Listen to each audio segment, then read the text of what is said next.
여러분, 만약에 있잖아요.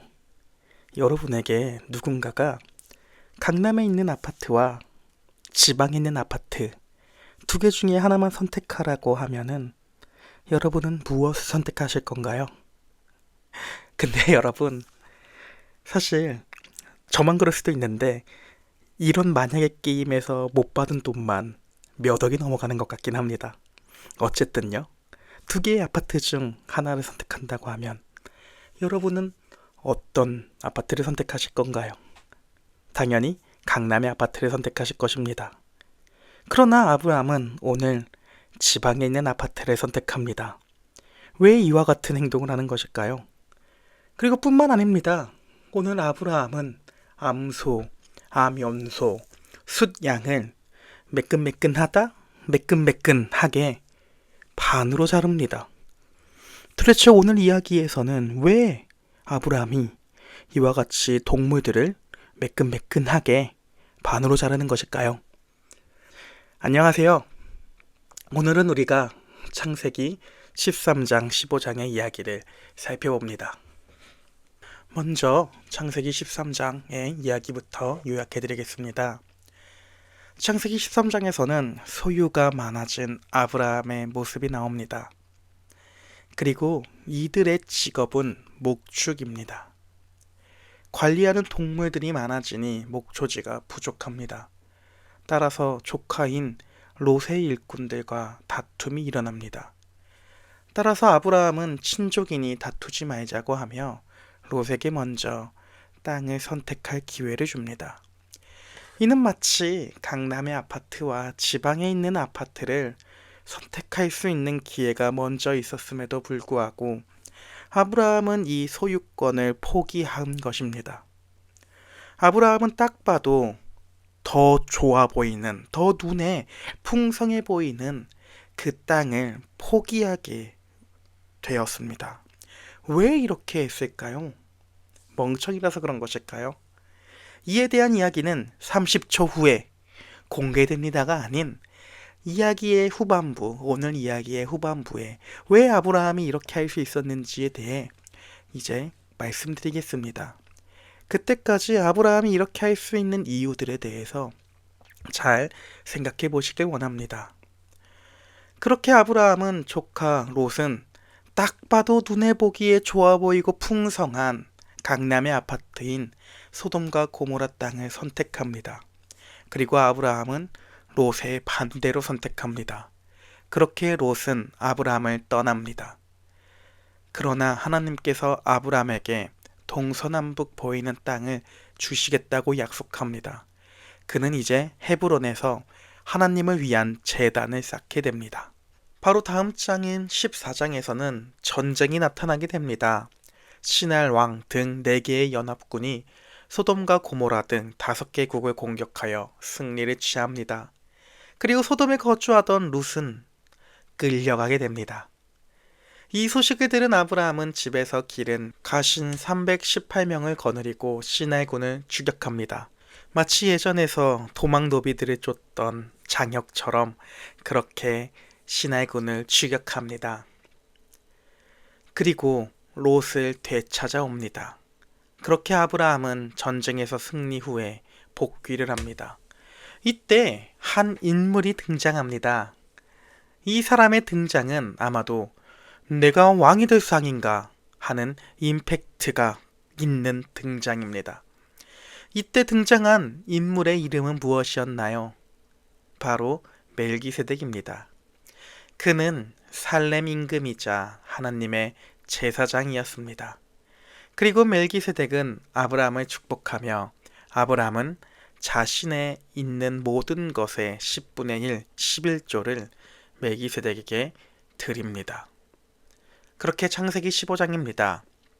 성경은 이제 창세기 15장으로 지나와서 이때까지 아브라함에게는 자식이 없었습니다. 그래서 아브라함은 자신에 있었던 종 중에 엘리에셀이라고 하는 종을 자신의 상속자로 삼으려고 합니다. 이때 하나님은 어떤 반응이실까요? 하나님은 계속해서 아브라함에게 자녀를 주겠다라고, 내 자녀가 모든 민족의 복이 될 것이라고도 계속해서 말씀을 해주셨는데, 하나님의 기분에서는 얘나 선정이 딸이에요 라고 하는, 그러면서 주스를 뿜게 만들 수도 있는 그러한 발언인 것입니다. 이때 하나님이 아브라함에게 보였던 모습은 무엇이었을까요? 아브라함을 나무라시는 것이 아니라 창세기 15장에서 아브라함에게 다시금 약속을 상기시켜 줍니다.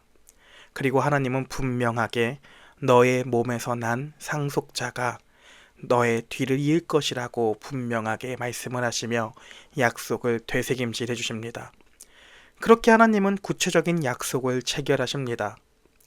이전에 하나님과 노아 사이에 맺은 약속의 증거는 무엇이었나요?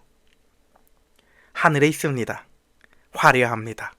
하지만 지금은 그 무지개가 의미가 조금 많이 바뀌게 된 것도 있습니다. 제가 방금 답을 실수로 말해버렸죠. 네, 바로 그 무지개입니다. 이전에 하나님과 노아가 맺은 약속의 그 증거는 바로 무지개였습니다. 그렇다면 오늘 하나님과 아브라함이 맺은 약속의 증거는 무엇일까요? 바로 아브라함이 매끈매끈하다 하면서 매끈하게 자른 동물의 시체 사이에 서 있는 것이 바로 그 약속의 증거입니다. 그리고 특히 이와 같은 모든 오늘 성경의 이야기에서 중요한 것은 아브라함의 행동이 아닙니다. 바로 아브라함이 가진 믿음입니다. 아브라함은 하나님을 믿습니다. 아브라함이 하나님 앞에서 복을 받게 되는 이유는 아브라함이 어떤 잘난 행동을 해서가 아닙니다.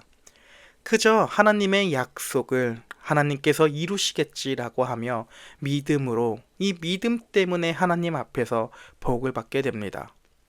심지어 이 믿음에 대한 이야기를 아브라함의 행동이 아닌 믿음이 중요하다라고 하는 그 내용의 이야기는 약속의 체결의 모습에서 너무 잘 보이게 됩니다. 여러분, 우리는 주로 어떤 약속을 체결할 때, 특히 계약을 체결할 때 우리는 서로 어떤 행동을 하나요? 일단 계약서의 원본이 2장이 있습니다. 체결자와 그리고 그 채무자가 그 계약서를 1장씩 서로 갖습니다. 그리고 서로의 계약서에 우리는 사인을 하게 됩니다.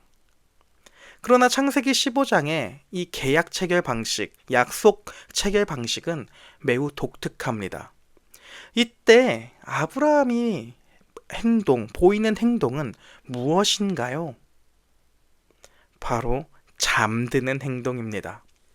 그리고 하나님께서 혼자 매끈매끈하게 반으로 자른 동물의 사체 사이를 걸어가시는 장면이 나옵니다.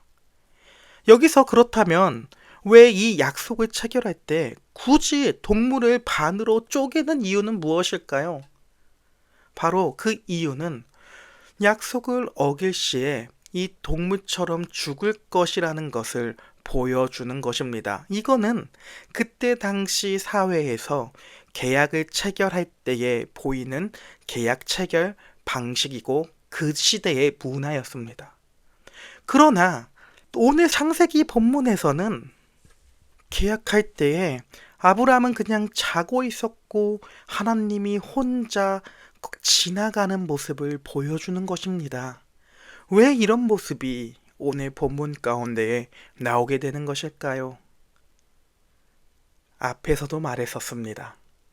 바로 하나님께서 홀로 이 모든 계약을 지켜주시겠다라는 것을 보여주는 장면입니다. 그 장면이 15장 17절에 바로 연기나는 아궁이와 횃불이 갈라놓은 것들 사이로 지나가는 장면으로 나오게 되는 것입니다. 따라서 우리는 이 장을 주로 횃불 언약이라고 부르기도 하고, 따라서 아브라함은 자신이 의롭다라고 할 수 있는 어떤 행동의 근거가 전혀 없습니다. 그는 계약을 체결할 때 그저 죽은 자처럼 잠들어 있었습니다. 하나님이 열심을 내어주셔가지고 아브라함에게 맺은 약속을 지켜주는 이야기를 계속해서 우리는 성경을 통해 살펴보게 될 것입니다. 그렇다면 오늘 우리가 읽었던 이 본문이 예수 그리스도와는 어떤 연관을 가지게 되는 것일까요? 가장 먼저 오늘 우리가 읽은 본문 중에서는 왕이 될 상이라고 불리는, 그렇게 존귀하게 나오는 멜기세덱이 나오게 됩니다. 그는 족보도 없고 시작과 끝을 알 수도 없는 살렘의 왕이라고 말합니다. 살렘이라는 단어는 여러분들 무슨 단어일까요? 뭐뭐 살렘? 죄송합니다. 살렘이라고 하는 이 단어는 바로 평화입니다. 족보도 없는, 시작과 끝도 알 수 없는 이 왕이 아브라함에게 축복을 합니다. 그렇다면 결국에 이 왕은 누구를 나타내고 있는 것일까요? 히브리서 5장과 7장에서는 예수 그리스도를 향해 멜기세덱의 반차라고 소개하고 있습니다. 즉, 이 오늘 본문에 나오는 이 멜기세덱은 결국 모든 인류를 죄에서 구원해주는 유일한 대제사장이신 예수 그리스도를 나타내 보이고 있습니다. 그리고 오늘 본문에서는 아브라함이 믿음으로 얻는 의는 결국에 예수 그리스도를 보여줍니다. 로마서 4장과 갈라디아서 3장은 오늘 아브라함의 사건을 인용합니다. 이 두 개의 본문들은 결국 아브라함이 얻은 구원은 아브라함의 행위가 아니라 믿음으로 얻은 의라고 합니다. 아브라함은 하나님의 어떤 내용, 하나님의 약속 중에 어떤 내용을 믿었을까요? 바로 하나님께서 자기 자신에게 약속해 주시고 말씀해 주신 자기의 씨에 대한 믿음입니다. 아브라함은 자기의 씨 가운데에 예수 그리스도가 태어날 것을 믿음으로 믿은 것입니다. 그 믿음은, 그 현실은, 자신의 씨에 대한 그 약속은 그가 살아가는 당시에 예수 그리스도는 눈에 보이지 않습니다. 그러니까 아브라함은 자신의 눈에 보이는 강남의 아파트를 선택하지 않습니다. 아브라함은 하나님이 나를, 비록 이 아파트, 눈에 보이는 이 풍요한 것이 없어도 하나님은 나를 지켜주실 것이라고 하는 믿음일 것입니다. 왜냐하면 그는 지금 이제 창세기 13장의 본문에서는 애굽에서 바로를 꺾고 나를 지켜주신 하나님의 기적을 보았기 때문입니다. 이제 그에게는 눈에 보이는 풍요가 중요한 것이 아니라는 것을 그의 삶을 계속해서 살아가며 점차 깨닫게 되는, 그 믿음이 더욱더 깊어지게 되는 그의 삶을 우리가 읽게 될 것입니다. 아브라함은 하나님께서 나와 깐부 맺어 주셨다 라는 것을 믿은 것입니다. 그리고 특히 이 믿음으로 인해 아브라함이 조카에게 좋은 땅을 양보한 모습은 예수 그리스도를 생각나게 합니다. 이 모습은 하늘 보좌의 영광을 버리시고 낮아지셔서 우리를 부욕해 하신 예수 그리스도의 모습을 우리에게 투영해서 나타나 보이십니다. 따라서 고린도후서 8장 9절은 다음처럼 말합니다. 우리 주 예수 그리스도의 은혜를 너희가 알거니와 부요하신 이로써 너희를 위하여 가난하게 되심은 그의 가난함으로 말미암아 너희를 부요하게 하려 하심이라. 아멘. 이와 같이 우리도 우리를 위해 모든 것을 버리신 예수 그리스도의 사랑을 성경을 읽으면서 깨닫는 삶들이 될 수 있기를 소망합니다. 한 주 동안 고생하셨습니다. 다음 주도 16장부터 시작하는 이 성경 읽기를 포기하지 말고 파이팅 해봅시다. 지끈지끈하다, 지끈지끈한 성경 읽기. 다시 다 함께 한번 불러볼까요? 지끈지끈하다, 지끈지끈한. 네, 저도 민망합니다. 그래도 이 지끈지끈한 고통이 우리가 헬스장에서 운동을 하면, 근력 운동을 하면 근육통을 얻는 그런 성장통처럼 영혼의 성장통임을 기억하며 계속해서 1년 남은 모든 일정들을 파이팅 할 수 있기를 기도하고 또한 소망합니다. 고생하셨습니다. 주일날 교회에서 뵙도록 하겠습니다.